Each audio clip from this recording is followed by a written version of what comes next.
As many of you know, they have each written several page-turning novels that have received worldwide acclaim and bestseller status. In fact, Colleen, Jamie, and Abbi have all hit the New York Times bestseller list at the #1 position, even staying at that remarkable ranking for several weeks. I'll tell you a little bit about their new books that we are celebrating tonight, and then I will open up the floor to continue the discussion. Abbi Glines is the author of the Rosemary Beach series, Fallen Too Far, Never Too Far, Forever Too Far, Rush Too Far, Twisted Perfection, Simple Perfection, and Take a Chance, and many best-selling young adult authors, many of which we are sold out of. Her brand-spanking new book, One More Chance, concludes the story of Grant and Harlow from Take a Chance.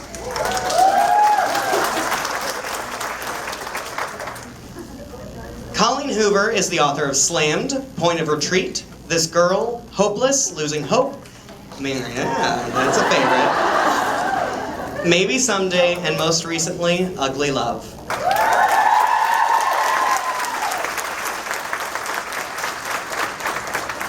Like all other Colleen Hoover books, Ugly Love is an addictive read that will have... Oh, what? Oh, thanks. You can't distract me. Ugly Love is an addictive read that will have readers flipping from page to page. With her trademark ability to hold readers spellbound, Colleen writes of Miles and Tate's affair with a whirlwind of passion and heartache. Jamie Mcguire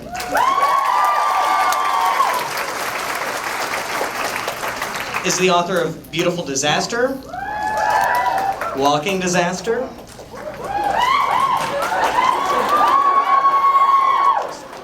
The Providence Trilogy, Red Hill, Beautiful Wedding, and most recently, Beautiful Oblivion. We've all witnessed just how beloved Abbi and Travis are. With Beautiful Oblivion, Jamie is back with more of the sexy romance that made those books bestsellers.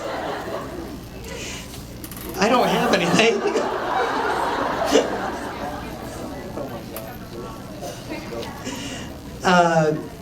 With Beautiful Oblivion, Jamie is back with more of the sexy romance that made those books bestsellers. And fans who fell for these characters will be ecstatic at the chance to get to know a new member of the Maddox clan.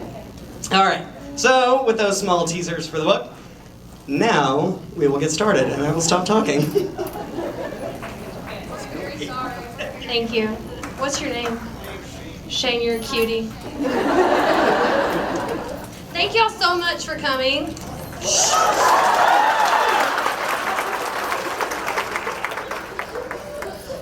Sorry.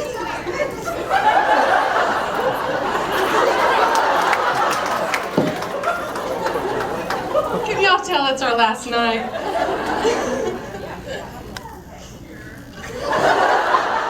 Take them anywhere.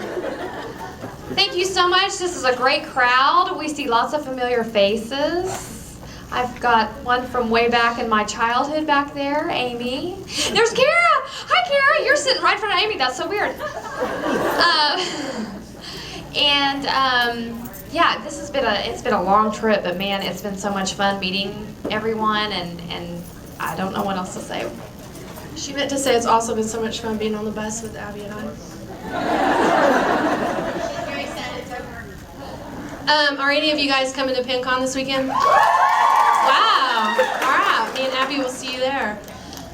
We're going to open it up for questions. Who wants to ask a question?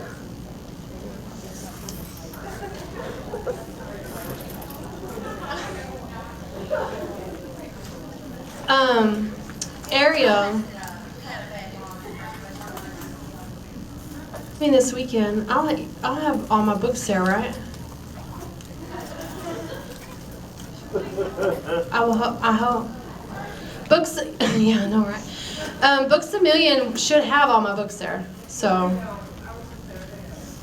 you were at PinCon? No. They're selling the books at PinCon. They're going to set up a booth, so they should have ordered all of them. I'll double check though and make sure that I have some just for you. There's one back here. It's Finding Cinderella going to come out in paperback? It's out in paperback. Yeah, you can order it on Amazon. I don't think they put it in stores. They just did it because people were wanting it in paperback. So it's like $8 or $9 on Amazon. Okay. And it has an extra epilogue in it, like 5,000 words. That's not in the ebook. If none of y'all know that.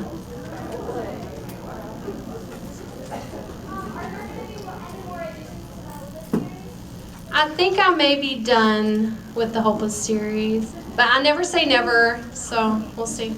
Oh, she wanted to know if there were going to be more books in the Hopeless series. I honestly don't know. I just kind of can only focus on one thing at a time. So when I'm done writing the book I'm working on, then I'll figure out what I'm going to write next. I'm not like these two. They have their future planned out to like 2020. I'm not kidding.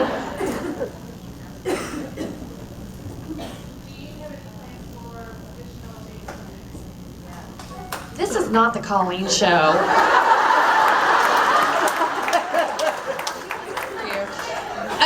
Like I said, I have no idea what I'm writing next. I would really like to do, oh wait, that dude's from Ugly Love.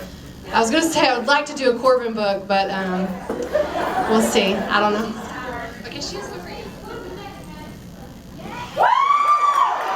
The next Maddox Brothers is Thomas, and the title is called Beautiful Redemption.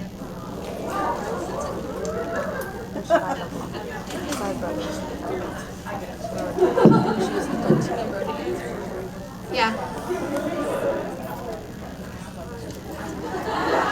Beautiful Redemption. I'm shooting for December 1st, but no problems because I have like 5 releases coming out before the end of the year. So, Happenstance Part 2 came out today. Among Monsters, which is a Red Hill novella, will come out on Halloween. Apollonia, which is a new adult sci-fi romance, heavy on the romance, comes out October 1st. And then hopefully Beautiful Redemption will come out December 1st. That's what I'm shooting for. And it might be a good idea for them to say what they've got coming up too. There's a hand up back there. Oh.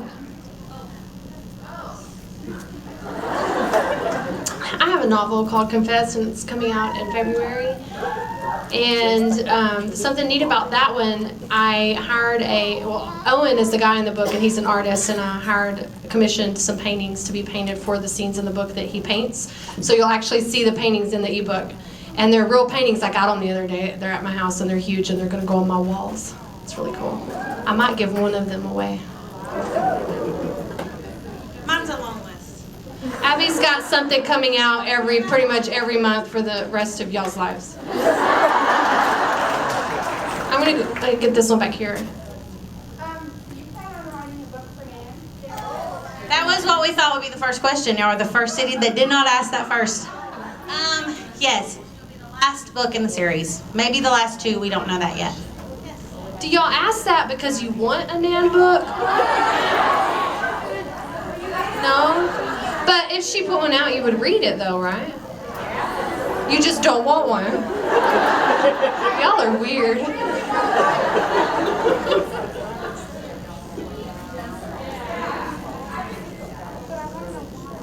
I can pull off anything. That's why I want to do it. I have a question for Jamie.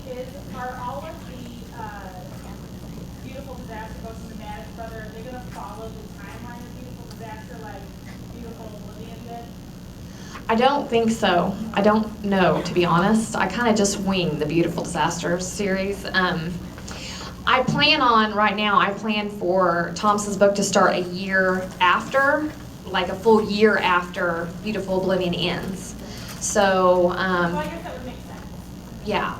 Plus, you get to see, when I do refer to the other brothers, you'll get to see, what's been going on with them for the last year instead of kind of rehashing what we've been rehashing. So I'm looking forward to doing all new material.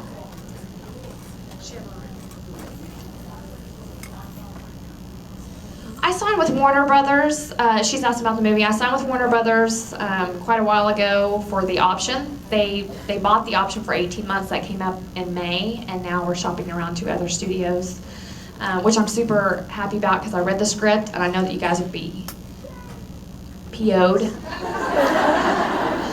So I'm really excited about seeing a new script. They never do it. They don't normally help with the script unless you're, E.L. James or Stephanie Meyer. Even Stephanie didn't help with the first Twilight movie, so very rarely do you get to help with the script.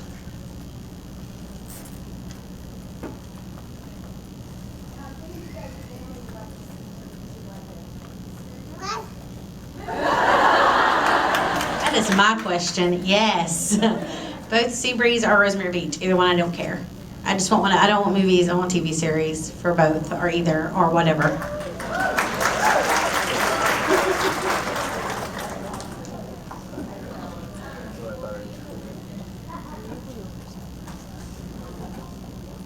Beautiful Redemption will be, all the Maddox Brothers books will be from the girl's point of view because that's the way Beautiful Disaster was. And I just feel like I just enjoyed writing it so much better because I just feel like the guy comes off a lot more mysterious.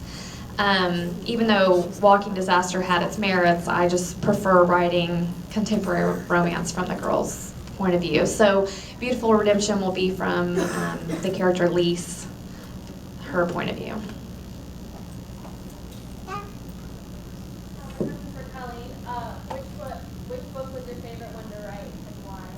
I actually enjoyed writing Finding Cinderella the most because I loved being in Daniel's head. He's a little crazy and sarcastic, and I felt at home.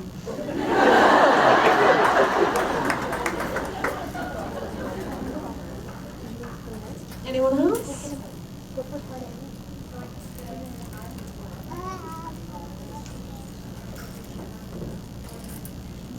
She asked about an author by the name of Eden Fierce, which I don't know if you've heard about her or not, but she's pretty awesome, and she's also my kid. And she wrote a book called Eyes of the Woods. It's a young adult paranormal romance that's gotten great reviews. I don't know if I've plugged this enough or not, but and right now she's in school. She's in volleyball, she's a cheerleader, she's got all this stuff going on, and she started writing Eyes of the Woods when she was 12. So this has been a long, arduous journey for her, and she, taking on another book, she probably won't have another one out for at least a year, maybe 2. But she's got to do everything at her own pace. And of course, she's perfecting her craft. So, and her mom's really picky. So I think it'll be a while. But yeah, she still plans. She doesn't know what she would do if she wasn't a writer. She has no plan B. So that's what she plans on doing. So definitely expect more from Eden Fierce. And if you guys have ever read the acknowledgments or the dedication of Eden Fierce, it's one of those people are to Mikey, and he's way back there. Hi, Mikey.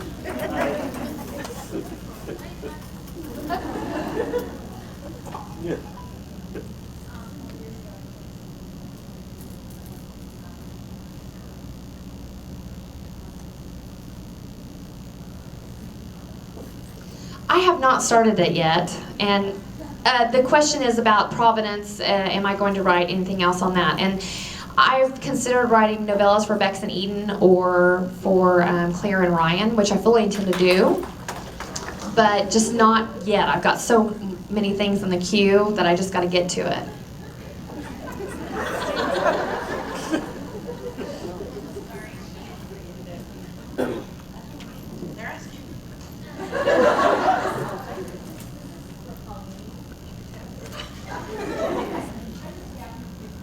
Who's talking? Okay, I see you.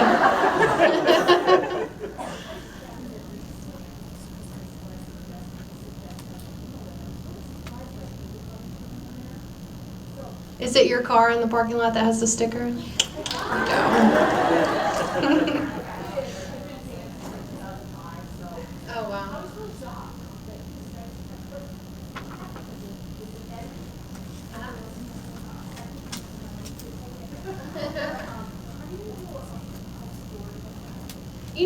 I started. Oh, she wants to know if I'm going to do a story about Eddie from Slammed.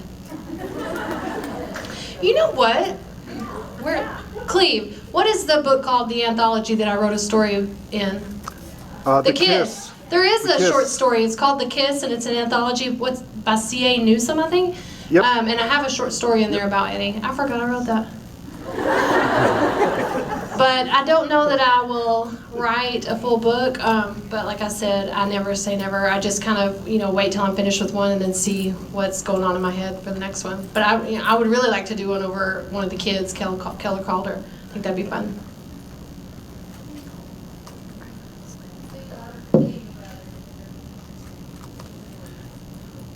The airborne toxic event.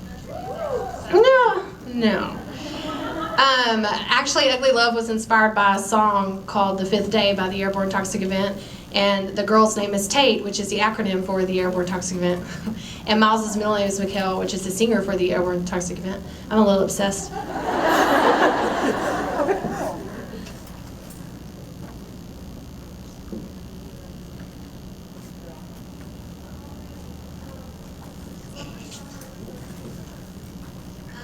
Too far. Writing the same book. Oh, sorry. What is the hardest book I've written? Rush Too Far, writing the same book twice in a different point of view and not getting bored to death while you're doing it is the most difficult thing on the face of the planet. Yeah, that's easy for me. I can write songs all day long, but writing a book is not easy to do. When you've already written it and writing it again, it gets real boring. The hardest one for me to write is Confess. I've been working on it for 8 months, and it's due next week, and I'm not even halfway finished. Shh, don't tell on me, Ariel, because it's going to be really late. So, yeah, I don't want to talk about it anymore. Mine was Walking Disaster for the same reason that Abby stated.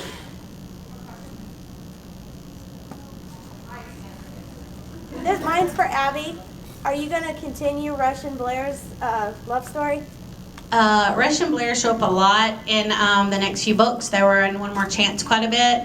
They will be in Mace's book some, and Trip and Bethy's they're in quite a bit. So you kind of see their life progress through everyone else in the series. I don't know. I was saying no, never, but I don't know when I end the series what I'll do. So maybe someday.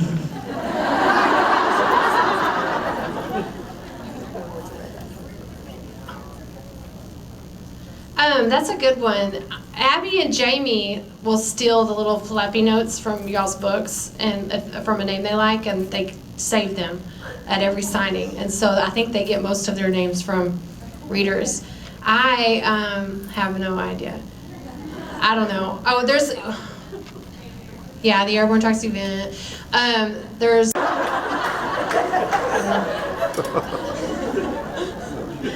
y'all answer that? Online, please. Abby listens to parents that yell at their children in grocery stores. I'm being completely serious. And I write it on my phone. I have a little note thing, and I write down my favorite names, and that's where I actually got rushed, was me talking about their kid. And then I really do take names. Blythe from Bad For You, that she was in a signing that January, and I wrote the book like days after that signing, and I took her name. And that's normally where I get my girl names. My guy names, I just listen to mothers yelling at their children. I'm just curious No, yeah. of the Providence series for Jamie, which one of them was your kind of favorite to write? If you do have one, and if so, why? And kind of curious. I should answer this since I've never read it. You should really read it. It was... My favorite to write was Providence because it was my first book ever that I ever wrote, and I did a lot of research on it because I'd never actually been to Providence and I couldn't afford to go there. So I just had to do all my research online. I talked to everyone I came across that had ever been there. I actually got kicked off of Yahoo Answers because I asked about their library at Brown University, and then I turned around and asked about gun shell casings. So so they kicked me off. I'm still not allowed on there. And yeah, so I did a lot of research, and I was just really happy with the way it came out, and it's memories that I'll hold forever, just from calling my friends every night and telling them kind of my process and developing the story, and then the ta-da moment in the middle whenever I realized it was going to be paranormal. It's my favorite all around. Thanks, guys. We're just gonna let them take a potty break real quick and then get you guys lined up. So I think group one, group one, you can start lining up at the corner of the stage. What we're gonna do is have everyone